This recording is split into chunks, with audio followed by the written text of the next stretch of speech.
It's time for a solid hour of Tea Party Power. And now, here's Janine Garofalo's favorite tea-bagging redneck, Mark Galar. Welcome to the Tea Party Power Hour. I'm your host, Mark Galar. What an incredible show we have for you today. In the second half of the hour, we're going to be visiting with Laura Schroff and Maurice Mazak about a book involving both of their lives called An Invisible Thread. It's the story of an 11-year-old panhandler on the streets of New York and a busy advertising executive who just happened to cross paths, and how that chance meeting changed the lives of so many people for the better. I think it's the feel-good book of this Christmas season, and I can't wait to let you talk to them. But first up, Maria Conchita Alonso, even her name sounds sexy, is going to be here to tell us about her chance meeting with Sean Penn in an airport and how she basically read Sean Penn the riot act regarding Hugo Chavez. It's a story that's all over the major networks. It's gone viral on the internet. But this is your chance to hear Maria discuss it at length in her own words. We're also going to send out a little challenge to Sean Penn before the interview's over, I think. So, please join us right after this message. Hi, I'm Brian Brody. Have you ever lost your power and simply wanted to flip a switch to turn your lights back on? If so, this message is the most important you will ever hear, because there's never been a better time to get off the grid and generate your own supply of electrical power. Solar power generators are now available. These emergency backup systems provide life-saving electrical power when you need it most. Unlike gas generators, a solar generator runs quietly, emits no fumes, and produces electricity from the sun. It's like running an electric power plant in your own home. Hurricanes, ice storms, brownouts, blackouts, you'll never suffer through painful power outages again. I want to remind my listeners, if you'd like to learn more about how you can have a solar-powered generator to protect your family in the event of a tornado, hurricane, or winter storm, just go to teapartypowerhour.com and click on one of the advertisements on the page. Solar power is clean, efficient, and you can't run out of it. So check them out at teapartypowerhour.com. Now to my first guest, Maria Conchita Alonso. Did I come close to pronouncing that right? That is correct. Very good. It's a pleasure to talk with you. Miss Piggy talking to you. Okay. I suspect you know why everyone wants to interview you right now. Yeah, I know. It's very interesting that Christmas Eve week, all this is happening. It's like crazy. Absolutely. So you just happened to run into Sean Penn in an airport, and yes. This is a guy that you actually did a movie with, Colors, and you actually played a rather steamy love scene with Sean Penn, did you not? Oh, yes, of course. Yeah, and you had to actually act like you were attracted to him. Did you get an Academy Award for that? I mean, that must have been a hell of an acting job. No, but you know what? Let me tell you. I mean, back then, he was very nice. We never spoke about any political. I mean, Chavez didn't exist, and I didn't know that he liked Fidel Castro. So there were no exchanges in anything, because we had no idea about each other's political views. So he was a quite nice guy. Believe it or not, at moments he was even shy. Wow.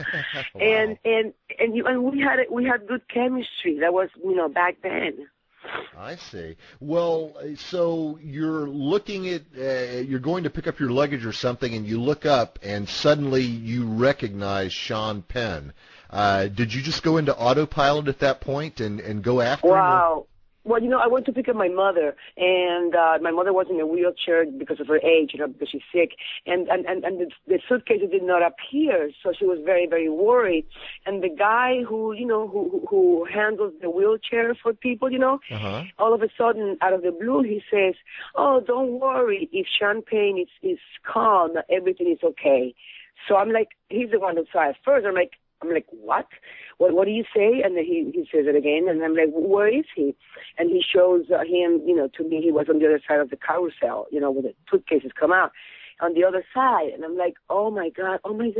Because, for a long time I've been wanting to talk to him. Mm-hmm. I mean, really not to fight, just to see why he believes that, Chavez is good, or Chavez and all his friends, and why does he like the Castro so much.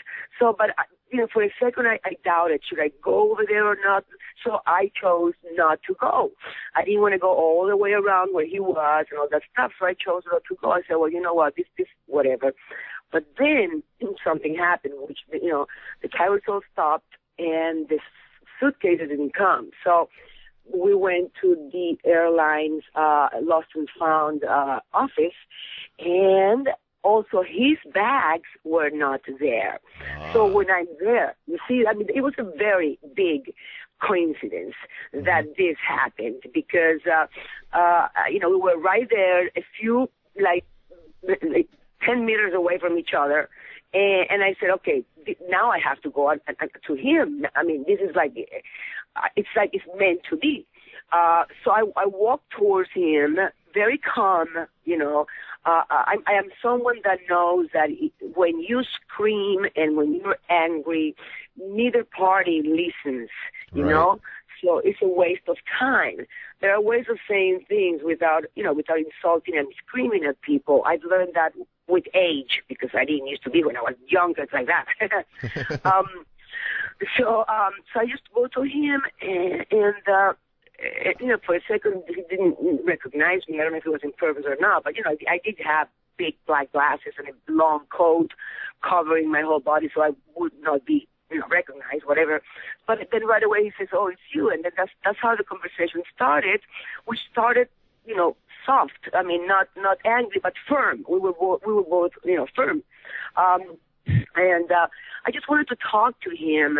Of course, not at the airport, because these issues, you don't talk in an open place and in 2 minutes.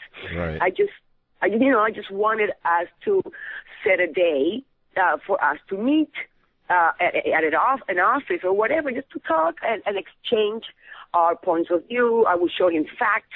He could show me his, whatever, but his reaction was, that he had nothing to talk to me, because he was, I've been saying bad things about him. And I just said, no, I've been speaking the truth. I've been telling the truth. How can you respect and admire Hugo Chavez?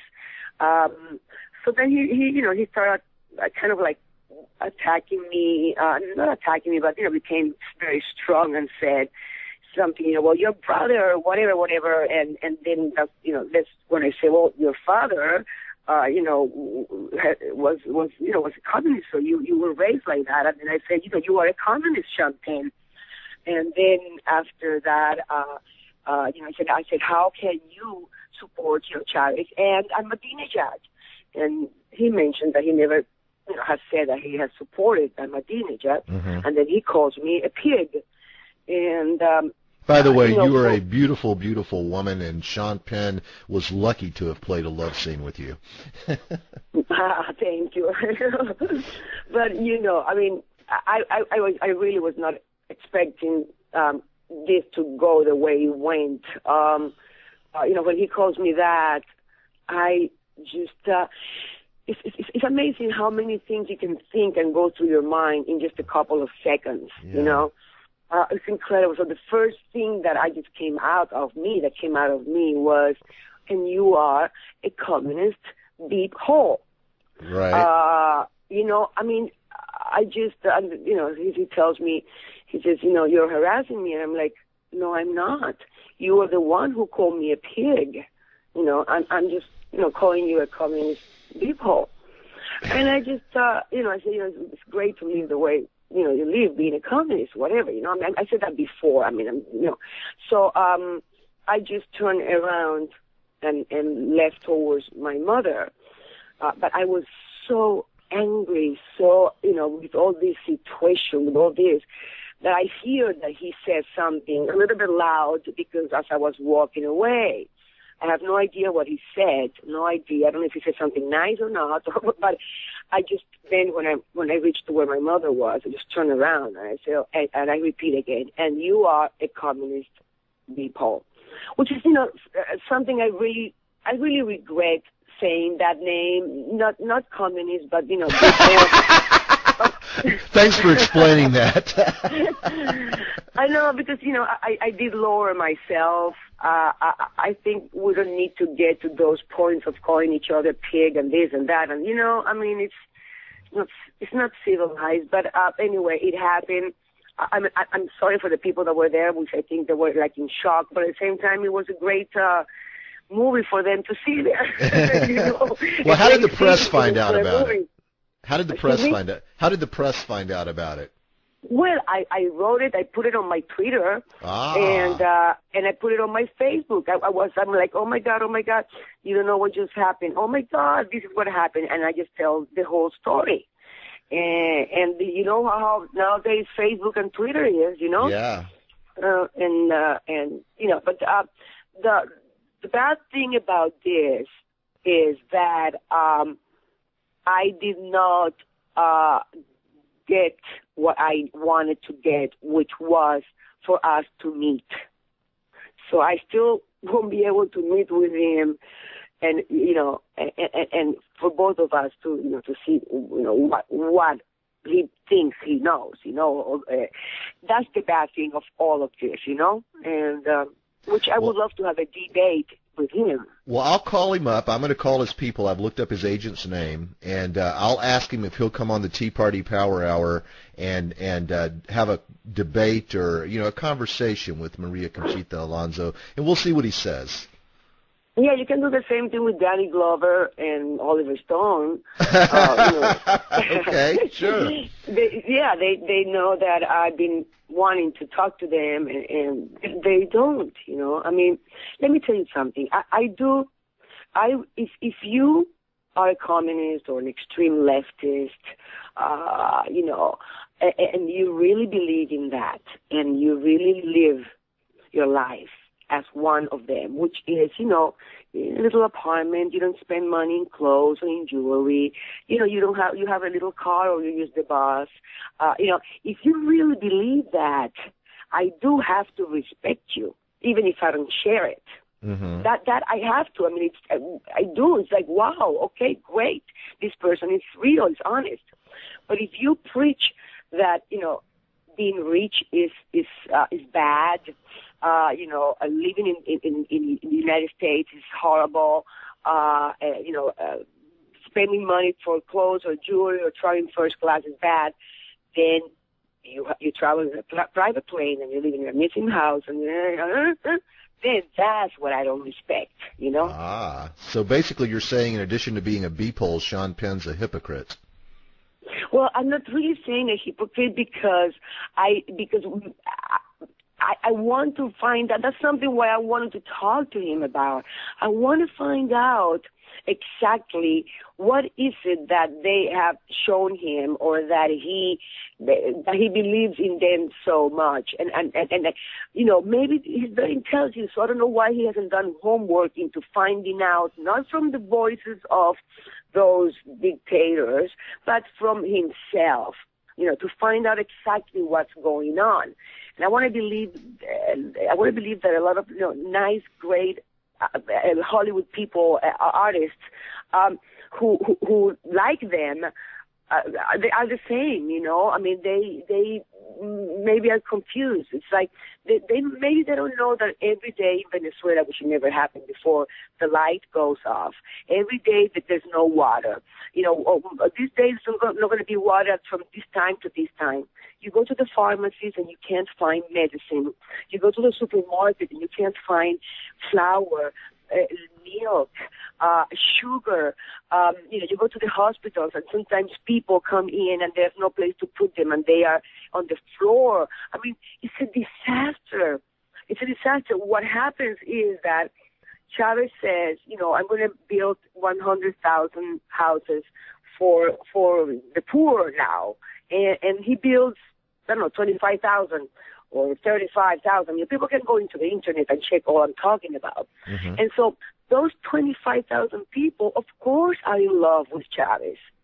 And those 25 people are the ones that when you go to Venezuela, Chavez introduces you to. Mm-hmm. So of course, you know what am I explaining myself? Oh, you're doing a great job. I mean, obviously, Sean Penn is getting a very limited view of Venezuela, yes. And it's what Hugo Chavez wants him to see. And the other thing is too. I mean, I maybe I shouldn't have called him a hypocrite, but Sean Penn has enjoyed everything that capitalism has to offer. Yes. And now he criticizes it. You know, I believe there are two classes of capitalism, okay? The good ones and the bad ones. The good ones are people, you know, like me. I like to be a capitalist. Mm-hmm. I like to live well. I like to work hard. I don't steal from anybody. So if I work hard, why can't I live the life that I want? Of course. The bad capitalists, are the ones that step on people, that abuse people, that use people. They're the ones that give, capitalism a bad name, like Bon Jovi could say, you know? Yeah. But, and the communists are even the worst capitalists of the world, because they preach to the people something that all that is bad, but then they are the ones that have all the power and all the money and the big Rolexes, and they say this country is horrible, and they have apartments in Fifth Avenue, right. and you know what I mean? So that's what I don't respect, Oh, I understand. It's kind of like Al Gore. I mean, the guy preaches about global warming, but he's got a big houseboat. He's got a huge house, a mansion that takes 10 times the electricity of everyone else. He doesn't turn his lights off on Earth Day. He flies around the world in a private jet. I mean, it's the exact same thing. I mean, he pushes against CO2 emissions, but he emits more CO2 than anybody I know. So it's the same thing with these left-wingers. They have two sets of rules, one set of rules for them and one set of rules for everybody else. Yes. That's sadly the way it is, I mean, I really don't like politics. It's like so confusing, and and there's good and bad in politicians, and right. It's just very, it's very complicated to know who to believe, and for most people, for the majority of the normal quote unquote, we're normals, but it's just. Man, it just breaks my heart just to see children being indoctrinated since they're babies in public schools in Cuba, in Venezuela. They're growing up with hate and, towards those that could be maybe a little bit whiter, or towards those who live well because of hard work. And, it's just they learn to insult. You should see my Twitter. I mean, my Twitter is like, oh my God, my Twitter is, by the way, is at MC lower the line. How do you call that? Lower underscore. Underscore, yeah. Being in capitals, MC underscore Alonso with an S. Anyway, like 10% of them insult me like you can imagine. I will hope you die. You're a pig. You're a fascist. I mean, that's what Chavez has taught them, because that's the way he talks. But then, that 90% is in favor of me and insults them, and I'm like, no, don't go back and forth insulting. Let them insult only, I regret calling, Sean the deep hole thing, but, and so that's the way they grow up, with hate inside of them, and with love to this man that really, of Chavez, yes, I can say, and Fidel Castro and Raúl, who's worse than Fidel. For them, I do say that they're hypocrites and they're cynical people and they're egocentric, totalitarian, communist, and every other word in the dictionary that is not written because it's bad. Well, if you could say something to Sean Penn right now, assume you're talking to him and not me, regarding the desire to get together, what would you say to Sean Penn right now if you could communicate with him directly? I would say, Sean, how would you like for you to be working all your life and someone comes and takes away your house, because there are people on the street that have no way to live, so they need to live there. How do you feel if someone in your family is dying or is in need of medicine, and you can't find it anywhere, and someone has to send it from another country, and maybe that person dies.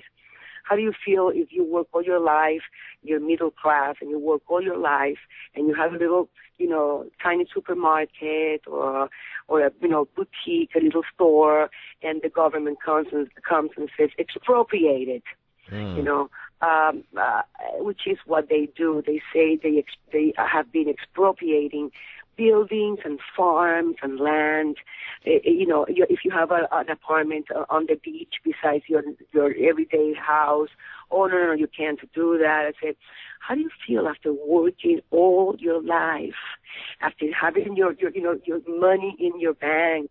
How would you feel if they come and take it away from you? People have committed suicide because of that. How do you feel if you want to travel out of the country? Well, in Cuba, you're not allowed to travel. The government has to give you permission to travel, okay?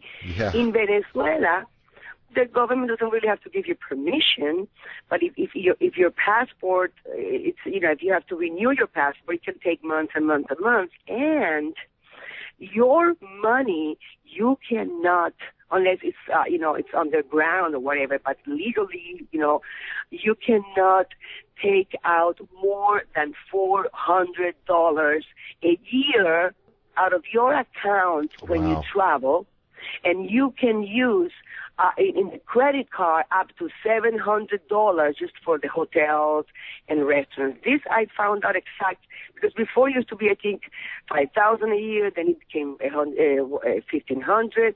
But last night I was at this dinner when we're talking about this issue, and I wrote a friend of mine, a Bibi, BlackBerry Messenger Bibi, and I asked her, I said, what is it again? Because she's in the politics, and then she's the one that told. So that's why I exactly know from last night that this is what now is happening. I mean, who are they to tell you what to do with your money? It's with your life, with your ideas. It's like, how would he like to have his kids in school, in public school, and be taught that Israel is horrible? Sean is half Jewish. That we're going to kill them all. We're going to throw them to the sharks, which is what Chavez says, and people said. And people can go into the internet and type down Chavez throws, one said, showing the, Jewish people to the sea to be eaten by, or something like that. You will find all these things on the internet. I'm with you. Sean Penn does not seem like a stupid person, and why he hasn't researched this better is beyond me. Now, let me ask you this. I know you said you don't like politics, so I'm sure you don't want to have a label on you as far as Democrat, Republican, whatever. But when you are socializing with other Hollywood stars like yourself, do you feel the need to keep quiet about your views because all of Hollywood is so liberal? No, really. I have friends from both. I'm really an independent. I like things from both parties. Okay, I like people from both parties, and I don't like people from both parties. Like everything in life, But I do talk up. I mean, I go to Republican parties, and I go to Democrat party. But no matter where I'm at, I speak up. I grew up with this. I was born in Cuba, so I was taught not to be afraid to speak up about your beliefs, especially when it's something that we've lived. When I've had friends that have been in jail in Bay of Pigs. I have friends that knew Che Guevara, who is an assassin and has been portrayed by the media and their propaganda as the amazing, wonderful man.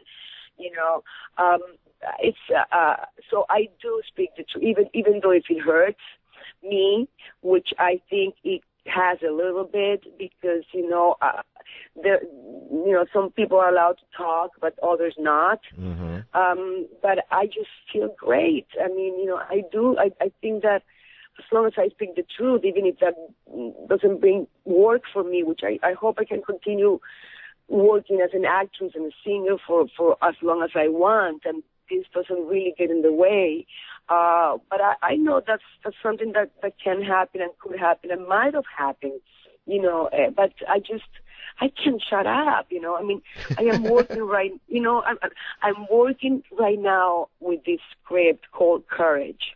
I'm saying it now in your radio station, so to see if anybody can reach out and find out about it. Uh-huh. Courage, it's a story about what's going on in Venezuela since Chavez has been there. It's a story about two couples, one of my generation and our daughter, who we are like Jewish Venezuelan rich money people. And our daughter falls in love with a communist, Chavez young guy who idolizes Che Guevara, and and he is called Che. So this movie has been, it's amazing. I've been talking to different, people, to different producers. I still don't have it, all of it to start doing it. But we talk about the Hezbollah, we talk about, Ahmadinejad, we talk about, of course, the Castros and the Mossad, the FARC, which, Chavez is a big believer, and he helps money-wise, the FARC, ETA. We mentioned all this, and it's an amazing movie about love, about, it has, I'm Rambo, kind of like, it takes place in Washington, D.C., in Venezuela, and in Israel and Colombia. It's an amazing script. The guy who wrote it, his name is Michael Rowan, R-O-W-A-N. He's written a couple of books, of course, speaking the truth. And he used to be, years ago, a consultant here in the States. He was a consultant for Jimmy Carter, and I can't remember which other Democrat president. Then he's now an independent, and he's now on our side regarding, Hugo Chavez and Fidel Castro and all these communists, Mm-hmm. And he lived in Venezuela, and when his life, and he married a Venezuelan, and he had a son in Venezuela, and he used to write over there for a newspaper. When their lives started to get threatened, they have to move, they have to they have to leave the country, and so we have this amazing story that we've been, creating for like 2 years or 3 years, and finally he wrote. It's not a script that we're going to need a Hollywood script writer for it, but it is kind of like script in the sense of it says, scene one, and he gives all the details. There are also dialogues between everybody. It's such an amazing, amazing, amazing story that's going to be made. I've been trying to have this made for the past 3 years, and I know it's going to, and I hope that this helps that, Oh, yeah. I do hope. Now, is it based on a book by Michael Rowan, or is? No, he's gonna make a book out of this. No, we've been talking about all this. He knows absolutely everything because he's done his homework as a journalist. I know a lot of things as well because, you see, I put my career aside for a few years because all I did was concentrate on spreading the word around. This was before Chavez won. I already knew who he was. He tried to do a coup d'etat in 1992, and I was there that day. I lived that. The tanks going out on the streets, the bombs. So anyway, this is a fictional story made out of true events. Okay, and he's going to make a book out of it. And now I'm talking, meeting with different screenwriters from Hollywood that believe in that too, to make it into a script. It's going to be extremely easy now because it is almost a script, but it's 200 pages long or 300 pages long. So now it has to be made into a Hollywood story. But as I'm repeating myself, the dialogues are there. The descriptions of everything, morning, dawn, coming in, it's all there. And it's going to say a lot. It's going to really, show the bad Chavistas, but we show a couple of them that are not bad, but that believed really in a revolution to help and slowly are realizing that they've been lied to. you know, because we have to show both points of view, the ones that really are deep holes and the ones that believe in it. Sorry. You know? I think it's cute the way you're saying that. But we're taping right now. This is pre-recorded, so whenever I put it on the air, do you want me to actually put a beep where you say beep? Oh, whatever you want. I mean, I can say the word asshole. Very good. That's what I was looking for. And then I'll beep it. I have to say, something while I'm talking to you keeps popping into my head. See if you remember this story. A long time ago, you were on The Tonight Show with Johnny Carson, and I don't know what he said to you, but apparently whatever it was making you hot. But you didn't want to say hot on the air, so you whispered into Johnny's ear, you know, I'm getting hot, this is making me hot, but I can read your lips. So then Johnny goes and he whispers it into the ear of Doc Severinsen. Doc Severinsen whispers into the ear of Tommy Newsom, and then they whisper it all the way through the band. Oh, my gosh. I remember that. It was so funny. It was. I was laughing so hard my side was hurting when they did that. So. That was very funny. I remember that. Oh, my gosh. It was memories. Maria, I think I've got an idea that might bring closure to this situation. Here's what I'm going to do. I'm going to call Sean Penn's agent, and I'm going to tell them that you said that if he would come on this show, the two of you could have a nice, polite conversation about Hugo Chavez and Castro and Che, and it would be very polite, very respectful, no calling people assholes, and no calling people. And you can tell her PR or his PR that I told you that I was sorry that I called him an asshole. You know, I mean, I promise I will. Yeah, And also, what was I going to say? By the way, I think what he meant, I've been thinking about this, and I don't mean to flatter you, but I've always felt that you're very, very beautiful. And for someone like Sean Penn to say, you pig, I think he meant it within the context of capitalist pig. Yes, me too. Yeah, that's because you see people on the internet, they're going, how could he call this beautiful woman a pig? How could he be so blind? And I was thinking he didn't mean it negative. Yeah. Oh, I am completely, in sync with that. But the funny thing is that is what he also is. Yeah, a capitalist.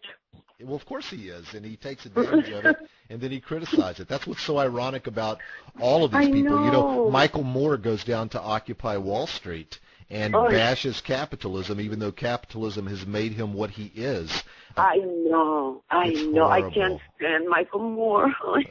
Well, you know, Michael Moore, it's so funny because whenever the whole thing happened in Wisconsin with Governor Scott Walker with the union people, Michael Moore was there talking about supporting the working man and working woman. But he gets most of his post-production work for his movies done outside of the country. As much as possible, he shoots the scenes outside of the country because he doesn't want to have to pay the high union wages in America. So he claims to be for the unions, but he gets as much work as possible done outside the United States to avoid the unions. So once again, I think he's a communist hypocrite, you know, or a capitalist hypocrite. He's a bad capitalist. That's how there's a bad capitalist. And it's funny because I was thinking about somewhere I should say, you give capitalism a bad name, you know, like Jumbo Jolly, you know. Okay. Well, hopefully if he comes back on the air, you can tell him that only very nicely. Although I do see him as being very shy. I don't think he's going to come on, but I'm going to try for you. I think we have a better shot of finding you a screenwriter than we do getting Sean Penn to come on the air. I don't know. I've always gotten strange vibes off of Sean Penn. He seems like a total recluse. I'm glad he was nice to work with when you did Colors together. Yes. It was very nice. Thank God, you know. Absolutely. Well, Maria, unless you have anything else to add to this, I'm going to go ahead and start editing and get this on the air. So, that's fantastic. Thank you so much. Let me know what's in the air so I can put it on Twitter. Yeah. Cool, you have a very Merry Christmas, Maria.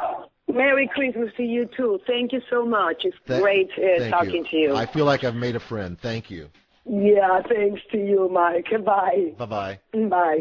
You've been listening to the Tea Party Power Hour with Mark Galar, a production of the Conservative Broadcasting Network.